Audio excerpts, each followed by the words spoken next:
सोचिए, क्या सिर्फ 20 साल के शासन में कोई एक ऐसा स्वर्ण युग बना सकता है जिसे सदियों तक याद रखा जाए? आज हम बात कर रहे हैं एक ऐसे ही महान सम्राट की, कृष्णदेव राय।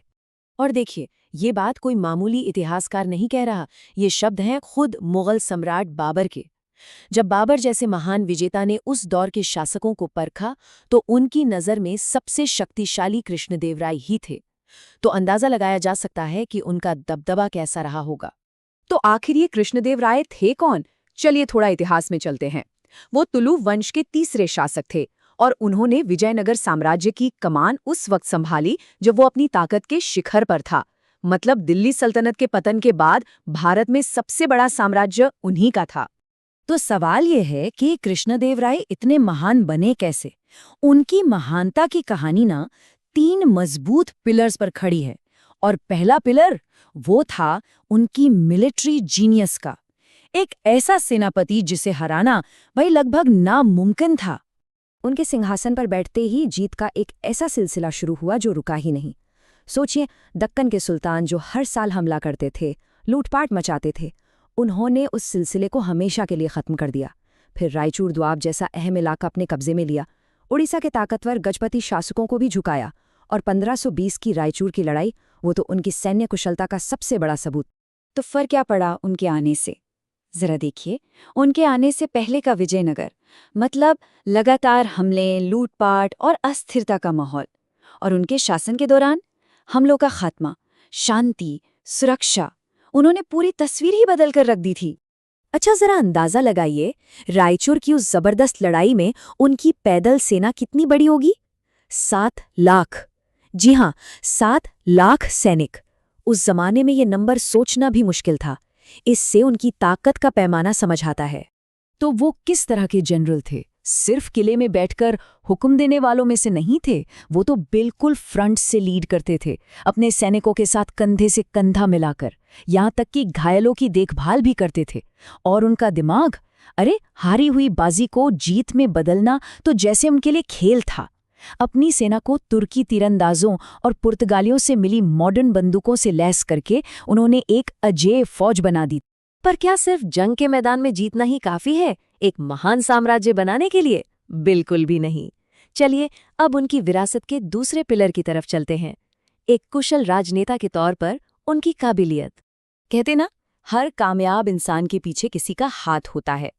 कृष्णदेव राय के लिए वो थे उनके प्रधानमंत्री तिम्मारुसु। वो उन्हें सिर्फ एक मंत्री नहीं बल्कि पिता की तरह मानते थे। ये रिश्ता दिखाता है कि कृष्णदेव राय सही सलाह की कितनी कद्र करते थे। वो जानते थे कि एक बड़ा साम्राज्य अकेले नहीं चलाया जा सकता। तो उन्होंने राजकाज में क्या किया? उन्होंने ऐसी नीतियां बनाई जिससे आम लोगों की जिंदगी बेहतर हो। खेतीबाड़ी को बढ़ावा देने के लिए बड़े बड़े बांध और नहरें बनवाईं। पुर्तगालियों के साथ ट्रेड शुरू किया जिससे खजाना भरा। जो टैक्स लोगों पर बोझ थे उन्हें हटा दिया। और तो और राजधानी में पानी की सप्लाई को बेहतर बनाने के लिए पुर्तगाली एक्सपर्ट्स की भी मदद। तो हमने उनकी सैन्य ताकत देख ली, उनका राजकाज देख लिया। अब आते हैं उनकी विरासत के तीसरे और शायद सबसे खूबसूरत पिलर पर, कला, साहित्य और आर्किटेक्चर के लिए उनका जुनून। बस एक पल के लिए सोचकर देखिए, 15वीं सदी में उनकी राजधानी हम्पी, विजयनगर, बीजिंग के बाद दुनिया का दूसरा सबसे बड़ा शहर था। ये कोई छोटा मोटा शहर नहीं था, ये एक ग्लोबल हब था जहां ईरान से लेकर पुर्तगाल तक के व्यापारी और सैलानी आते थे। एक जगमगाता हुआ शहर। तो ये गोल्डन एज बना कैसे? शानदार इमारतें बनाकर, कवियों को सम्मान देकर, साहित्य को बढ़ावा देकर और एक ऐसा माहौल बनाकर जहां बिजनेस और कल्चर दोनों साथ साथ आगे बढ़ें। उनका दरबार सिर्फ दरबार नहीं था, वो तो एक तरह से कला और ज्ञान का मंदिर था। वहां अष्टदिग्गज थे, यानी तेलुगु साहित्य के 8 सबसे बड़े कवि। और वो सिर्फ इन कवियों के राजा नहीं थे, खुद भी एक जबरदस्त कवि और विद्वान थे। उन्होंने तेलुगु में आमुक्तमाल्यद जैसा महाकाव्य लिखा। और ऐसा नहीं कि सिर्फ तेलुगु को ही बढ़ावा दिया, कन्नड़, तमिल, संस्कृत, हर भाषा के साहित्य को उन्होंने आगे बढ़ाया। एक सवाल है, क्या पत्थर गा सकते हैं? सुनने में अजीब लगता है ना? लेकिन कृष्णदेव राय के दौर में ये भी मुमकिन था। हम्पी के शानदार विठम मंदिर में 56 ऐसे खंबे हैं जिन्हें म्यूजिकल पिलर्स कहते हैं।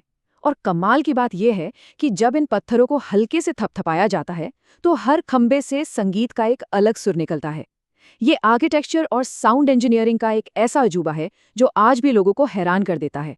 तो एक महान योद्धा, एक कुशल प्रशासक, एक कला प्रेमी, लेकिन इन सबके पीछे कृष्णदेव राय एक इंसान भी थे। चलिए अब उनके जीवन के आखिरी दौर और उनकी कभी न मिटने वाली छाप पर बात करते हैं। इतनी ताकत और कामयाबी के बावजूद उनकी जिंदगी एक बहुत बड़ी त्रासदी से गुजरी। साल था 1524 जब उनके 6 साल के बेटे, उनके वारिस, को जहर देकर मार दिया गया। कहते हैं कि इस सदमे से वो फिर कभी पूरी तरह उभर ही नहीं पाए। और इतिहास भी देखिए कितना दिलचस्प होता है। सदियों तक किसी को पक्का पता ही नहीं था कि उनकी मृत्यु आखिर हुई कब थी। फिर अभी कुछ ही साल पहले एक पत्थर का शिलालेख मिला जिसने इस राज से पर्दा उठाया। अब हमें उनकी मौत की सही तारीख पता है, 17 अक्टूबर 1529। एक छोटी सी खोज जो हमें सीधे अतीत से जोड़ देती है। तो कृष्णदेव राय तो चले गए, पर जो वो पीछे छोड़ गए वो आज भी हमारे सामने है। हम्पी के वो शानदार खंडहर जो आज एक वर्ल्ड हेरिटेज साइट हैं, वो उन्हीं की कहानी कहते हैं। आज जब कोई उन बिखरे हुए पत्थरों को देखता है तो यकीन करना मुश्किल हो जाता है कि कभी यहाँ इतना भव्य, इतना जिंदादिल शहर हुआ करता था। और यहीं पर एक बड़ा सवाल खड़ा होता है, अगर सिर्फ 20 साल का शासन एक स्वर्ण युग बना सकता है तो फिर किसी भी लीडर की महानता को हम कैसे मापते हैं? क्या सालों की गिनती से या उस छाप से जो वो पीछे छोड़ जाते हैं? आखिर एक महान लीडर होने का असली मतलब क्या है?